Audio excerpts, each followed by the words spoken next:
The summer break is nearly done, and the Dutch Grand Prix awaits. When a race weekend is right around the corner, it's time to talk about upgrades. And with this being the first race right after the break, we can expect many teams to bring new parts. So, in today's video, let's talk about what we can expect from teams in terms of upgrades from McLaren, Ferrari, Aston Martin, and Mercedes, as the race for second in the constructors is still pretty much alive. Let's start this video with McLaren. The Woking-based squad brought its first upgrades of the season at Hungary, and since then it has been an upwards trajectory in terms of points finishes. Lando Norris enjoyed consecutive podiums at Silverstone and Budapest, while his teammate, the rookie Australian driver, has not been that far off the British racing driver. McLaren sit 5th on the constructor standings, closing Ferrari, Aston Martin, and Mercedes at a rate of knots. So to continue the chase and to advance their position on the standings, McLaren pretty much have planned upgrade packages to almost every race till the season's end. This is made possible due to the fact that the Woking-based squad did put emphasis on one particular upgrade package and did not waste resources at the beginning of the season. That emphasis was on the Hungary, British, Austrian, and Belgian upgrades. The team introduced a revamped aerodynamic side profile by reshaping the side pods to a Red Bull-inspired design and also made detailed changes to the car's floor. Still, Lando Norris mentioned that the McLaren car is 70% faulty, and he pointed out the main problem of the car to be around the slow speed corners.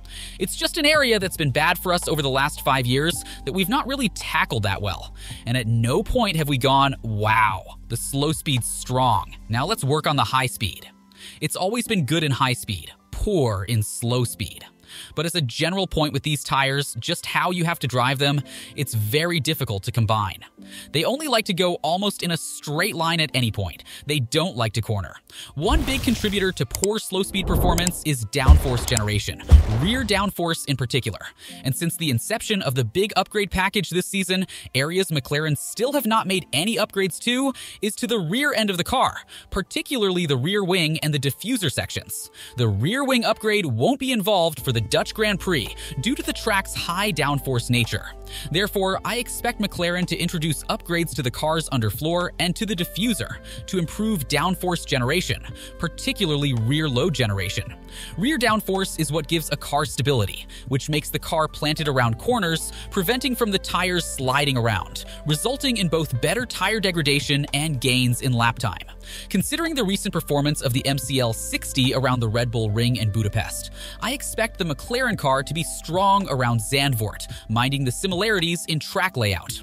Next, let's talk about Ferrari. The Italian team is not expected to be introducing anything drastic at Zandvoort, but will be bringing some small parts to improve the consistency of downforce generation. Vasseur expects the big upgrade packages remaining for the current campaign to be introduced during F1's return to Qatar in early October or at the following round in Austin. The Frenchman also revealed that all development work on the SF23 has been stopped as the team switches focus to their 2024 Challenger. For this season, we stopped wind tunnel developments at the end of July, but we have parts already deliberated and in the works that we will take to Qatar or Austin, he told Italian media Gazzetta dello Sport. More important than that, team boss Frederic Vasseur has revealed about the team's development plans, which will start right from the Dutch Grand Prix. According to Vasseur, the team has a development plan in place to seek 0.2 of lap time improvement before the Singapore Grand Prix, another 0.2 gain by the United States Grand Prix, and another 0.4 of performance gain for the 2024 season. Vasseur revealed that some of those performance gains are to be unlocked with setup increments. As we have seen at certain times, if Ferrari nail the setup properly, they have a decent race car on their hands, which shows that the SF23 has a narrow operating window. First step of Ferrari right after the break is to exploit the setup weaknesses and rectify them. And afterwards, according to Frederic Vasseur, the team has many new parts for the car in the pipeline to make the latter part of the season much more interesting. For the Dutch Grand Prix, the team is reportedly going to introduce small parts which will be minor improvements, such as changes to the brake duct's shape. Now let's talk about Aston Martin. According to reports, Aston Martin is the team which is bringing the biggest upgrades to the Dutch Grand Prix, as team principal Mike Crack claims that these upgrades will once again put the AMR 23 as the second fastest car on the grid. Since the upgrades at Canada, Aston Martin has fallen out of the competition for podiums, as those upgrades seems to have unsettled the AMR 23. But Mike Krack has revealed that the team has big upgrades for Zandvoort, one of which is rumored to be a big underfloor upgrade, which will have a huge impact on how much downforce the car is able to generate. Mike Krack has been very silent from the season start, talking very lightly about the team's impressive season opening performance. So for a guy like him to come out and say that his team will once again bring the fight to its rivals, we gotta take that into serious consideration. Not only a floor upgrade, Aston Martin are expected to be bringing another side pods upgrade, stressing on the undercut region of the bodywork to improve airflow and load generation across those aero components. A new front wing is also expected with the other upgrades, to impact how the air acts with the upgraded floor specification. Team boss Mike Krack revealed that the team has enough budget in hand to make massive upgrades towards the season's end, and also mentioned that they have a lot of work to do on the AMR 23, which they believe is very crucial to develop the 2024 car. The magic bullet, I wish I could confirm that, but we have set up a plan and a development plan, and it was based on continuously developing the car. We follow that, and obviously you need to see what directions you take, depending on what happens. Finally, let's focus on Mercedes. Mercedes is another team bringing a big upgrade package to Zandvoort. Obviously, they brought a significant upgrade package to Belgium, and they do want to build on that. The Silver Arrows made upgrades to the side pods profile, going aggressive on the rear to try and improve rear load generation.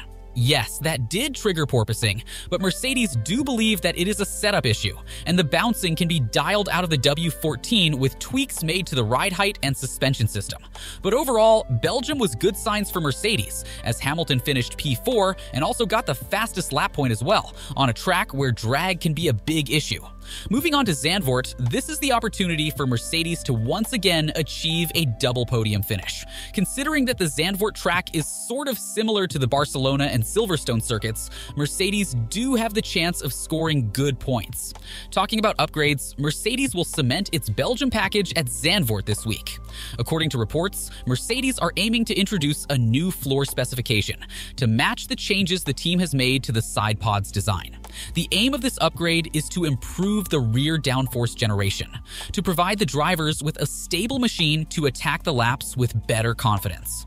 The technical director of Mercedes, James Allison, talked recently about what the issue is and why chasing consistent downforce numbers is key to solve those issues. Bread and butter downforce is always a good thing. We are also trying to make the car more reassuring for the drivers when they initially turn in.